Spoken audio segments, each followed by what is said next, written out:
Welcome back to Just the Facts on Ebru Africa TV. Today we were discussing the ins and outs of the push for the referendum by the Council of Governors.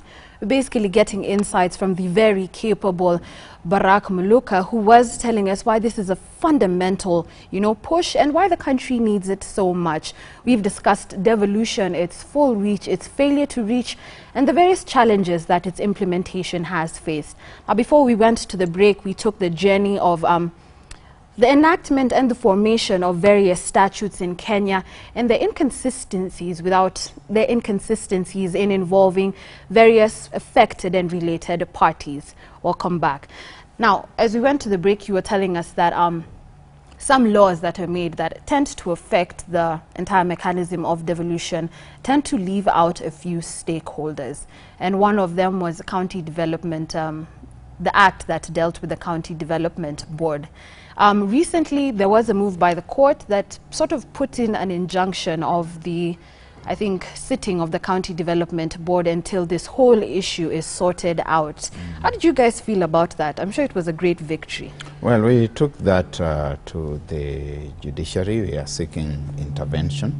Ordinarily, the views of the Council of Governors should have been taken into account when they were reflecting about that legislation, but they were pushed aside. Indeed, the other laws that we have talked about, 21 of them, 14 of them have been done during the life of the present Parliament. We have taken there our views as Council of Governors, and that's indeed how it is supposed to be done if you look at the legislative purposes, because we are talking about the implementation of the Constitution. Now, if we recall the Constitution as we promulgated it on the 27th of August 2010, left space for completion of that process, that Parliament would enact further laws that would then bring to maturity the implementation of the Constitution. That's why we have the Commission on the Implementation of the Constitution. That's why we have the Transitional Authority, among other bodies. And it's expected that the Council of Governors will also bring to that forum, which should be a consultative forum, its views, and that has been ignored. So we went to court to seek a reference, a constitutional reference, and we are waiting for the courts in their wide-ranging wisdom to give us an understanding of the way forward, and particularly the question of who then becomes accountable if the senator will preside over these decisions. Then shouldn't it also become natural that that senator becomes the person who is eventually accountable, because in essence that senator becomes the CEO of the county? True. Now, generally, it can be said that what the Senate did in implementing and forming this law was not right, that the procedure was flouted, and I just want to ask, do you feel it was malicious on the Senate's part to put themselves at the top of the board when ideally that's not their function, that's not their mandate? Was it malicious? They're probably not driven by malice as such. I think it's more accurate to say that they are driven by self-interest. Let's look at ourselves as coming from an old dispensation. Yes. That we had a constitution that served us for about 47, 48 years. The old constitution having been amended to move away from the independence constitution. And that by the year 2003, we are introducing in the laws of this country something that we call the Constituency Development Fund. And the Constituency Development Fund gives legislators some kind of new presence and clout within the electoral area and space. Then now you have got a new constitution. It creates the Senate with the offices of senators. And these senators do not have any tangible material visibility on the ground, that they cannot go to the constituents and tell them that we have undertaken such and such development, that you have got members of the National Assembly who still have that CDF, as we call it in short, that you have got members of the county assemblies who are pushing for their own fund that should help them to develop. But over and above this, you have got the governors, the county government, which is going to claim all the credit for the development of the county. The senator starts feeling a little bit left out. Redundant. Redundant. And indeed, there was this misconception, I think, in the lead up to the last elections, that if you are in the Senate, you are in the upper house, and that you would enjoy some clout that even the member of the National Assembly did not have. Then you have gotten there, the reality has begun dawning, that you are only going to be of relevance to the extent that this legislation that is dealing with the county issues. You are seeing that the people, even in the National Assembly, seem to exercise more power than you are doing. So you have to make a search for relevance. Yes. And I think that that jostling is what we are seeing. Even this sermon says that we see being extended to governors. It's part of that muscle flexing of trying to tell people that I'm here. Even the efforts at impeachment, and which have been overturned by the judiciary, informed with some level of mischief. I would not maybe say malice, but I think the notion of mischief passes master here. All days, I think they're part of the teething problems, that we have a new baby here who is about to stand up and start walking, but they're also growing their teeth, and the teeth are giving a bit of trouble. I love that metaphor. It's very accurate. So basically, I think we can agree that that move by the Senate was a battle for relevance. I think so. And we're not really going to go into whether it was justified or not. I don't think right now the focus is the Senate. I think I want to go to some of the arguments that I have heard on the ground pertaining this tiff between the Senate and governors. And one of the biggest issues that has come up, or that I have heard come up, is that the importance of the common mwananchi has been lost in the political translation of the country. That some of the common mwananchi feel that, yes, this board is here to work for the county. You know, that it is here to benefit us and it is supposed to do something for us. And the governors and the Senate should be working together, irrespective of the position or who's sitting at the top of the board. At the end of the day, the board is supposed to deal with development for the county, and it should water down to the common mwananchi. So why is it such a big fight between the governors and the Senate as to who's, you know, top dog in this board, when ideally you should be working for the common mwananchi? You know, when did positions become important? Can't we just work together and, you know, work together for the Kenyans? I think that this question which you ask, and which is very important, would probably be best answered by people in Parliament, people in the Senate and people in the National Assembly. Yeah. Because you must ask all the time, where does the rain begin beating us? Do the rumblings of thunder and the gathering of the clouds and the winds of discord, do they begin with the senators, or do they begin with the governors?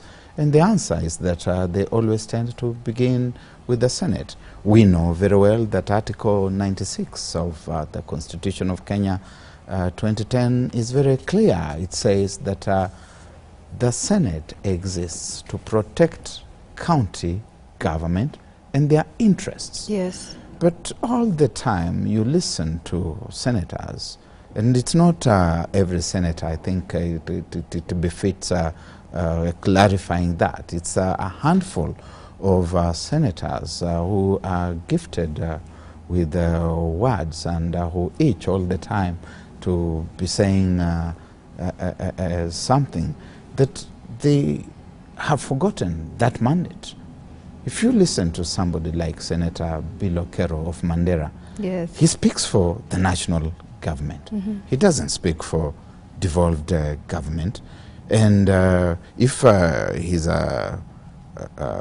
put to task in that regard, I don't know what he would say. You listen to the senator of Tharaka Nithi, Senator Kindiki Kidure, Professor Kindiki Kidure. He does not speak for devolved government.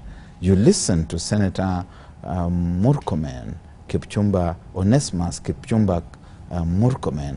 He speaks not for devolution, he speaks for the national government. Okay? Oh, maybe it's also because of the constitution that we have today, and which invites us to interrogate ourselves and say, aren't there loopholes really in this constitution, as we said in 2010 before we passed it? Because away from the president and away from the deputy president, who should actually speak for this government? The people who used to speak for government in the past were the people we called ministers, yes, and who are elected politicians. But now we have got appointed cabinet secretaries, and we have been told that they are not politicians. And you see that they are missing from the landscape all the time. Yeah. So who is left to speak for this government? Maybe it's got to remain to be the politicians, and the politicians would be the members of the National Assembly and the members of the Senate. And the members of the Senate informing themselves in a manner that is not exactly true, yeah, that they occupy a superior pedestal, start thinking that they should speak for the national government when they should be speaking for the Senate. So there is another case for possible consideration. As the Council of Governors, we have said that one of the things that should be considered for a referendum, and this would have to go to a referendum anyway, yes, if it came, is the question of making the Senate the upper house, that we have the National Assembly as the lower house. That would also remove the ambiguity that has led to constant strife between the National Assembly and the Senate. Yeah.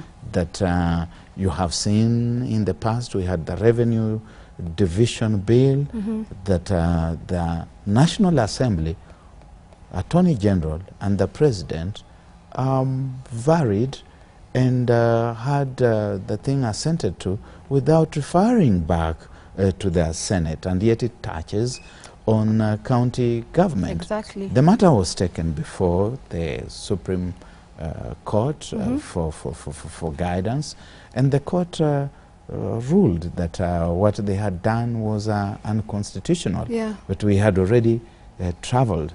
So these are things that call for sober dialogue. I will re-emphasize, underscore that in the view of the Council of Governors, a referendum is not obligatory at this moment. Yes. However, there seem to be no options left, because when you try to dialogue with people about things that ought to be very obvious, and they are not creating that space for that dialogue, yes, then you must look for the option that is left.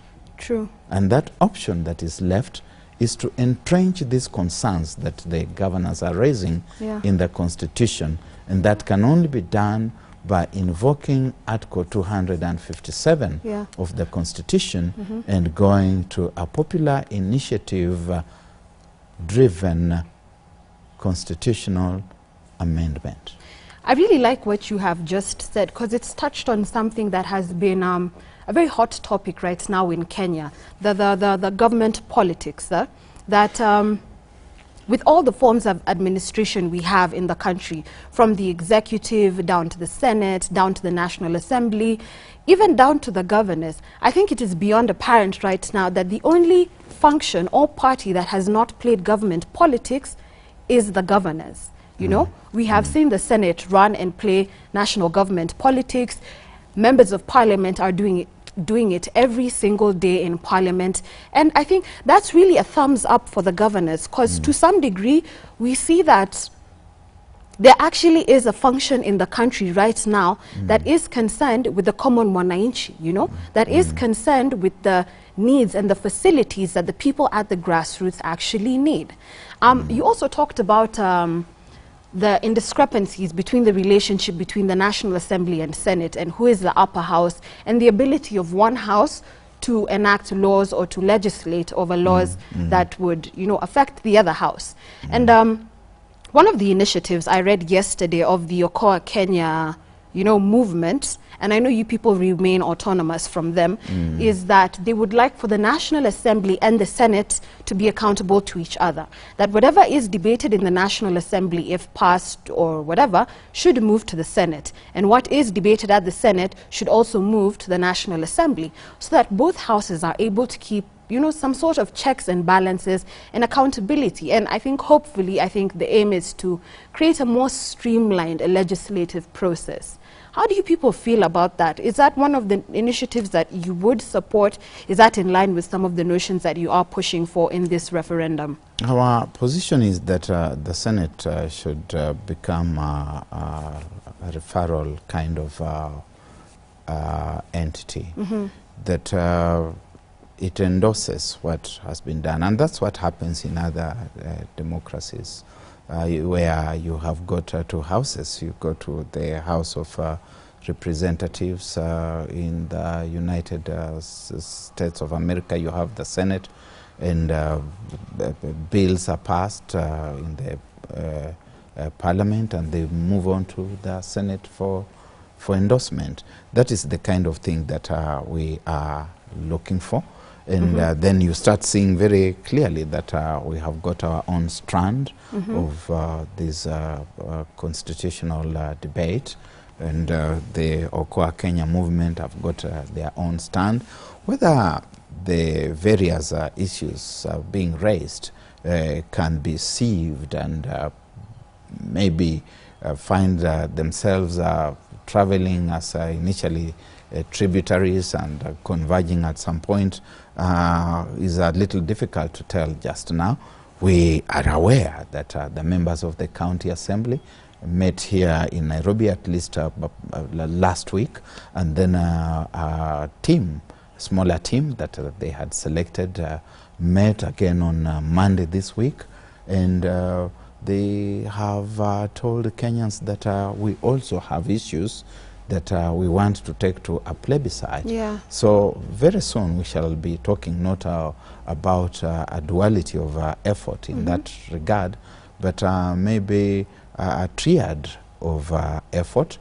And we are also aware that we have had some from the Jubilee fraternity also saying that they may also come up with their own platform of issues. It's difficult to tell where it should go. But this, Kamene, takes me back to where we started off.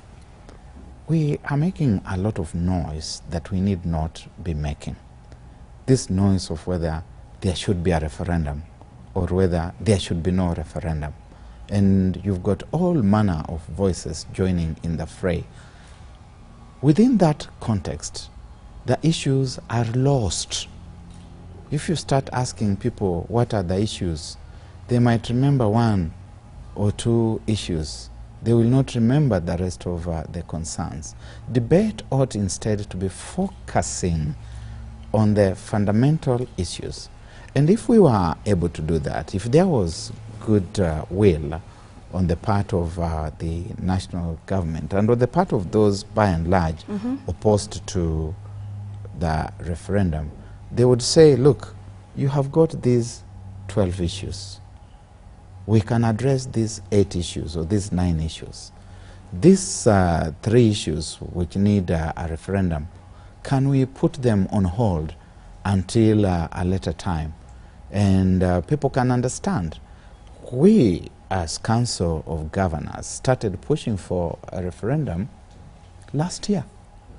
It will be remembered that by the time this country was being attacked by terrorists at the Westgate Mall, the debate that was ruling the public discussion forums was that the governors were asking for a referendum on the issues that are there today. But the head of state invited them to a meeting, they discussed, and it was agreed that those were things that could be addressed through a different channel. Yeah. That was in September last year. We are sitting here in another September. None of those things has been addressed. And that's why you find people getting desperate and they start saying, let us take these things to a referendum. Yeah. It behooves people who are in leadership to provide leadership by saying there are these things here, let us see how best to address them. Leadership is not about intransigence and chest thumping and stonewalling and saying it will not be done. Leadership is not about going to public platforms and telling people we won the elections, let everybody else keep quiet and give us space.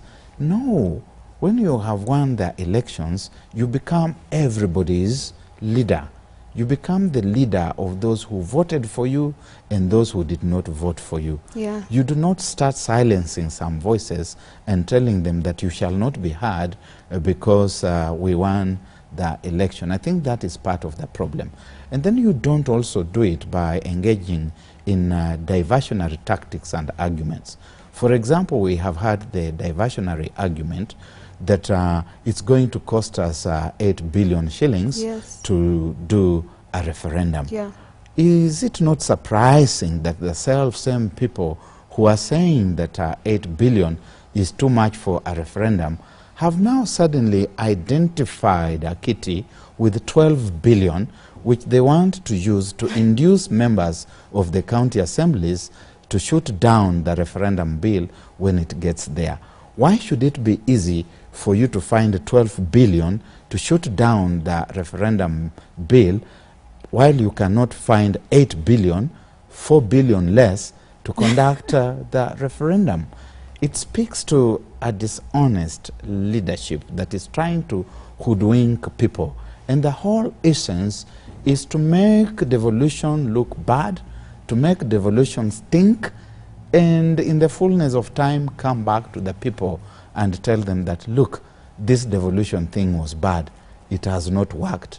Let us get rid of it. I think, unfortunately, my opinion is that that has become the beautiful paradox of Kenyan leadership, that it is much easier to work against than work together for. Unfortunately, that happens to be all that we have time for. I was very, very glad to have you in studio today because, like I said during the break, you have given us some really brilliant insights on why this referendum is necessary. And I think one of the most important things that you have communicated to us that probably was very different from the opposition's call for a referendum is that these are issues you wanted to address much, much earlier on. That this is a journey that you people started a year ago, and you actually did attempt the alternative mechanisms, and that what Kenyans are calling a rather expensive move is a last resort, that it never was your initial intention to bring the Kenyan populace to this point.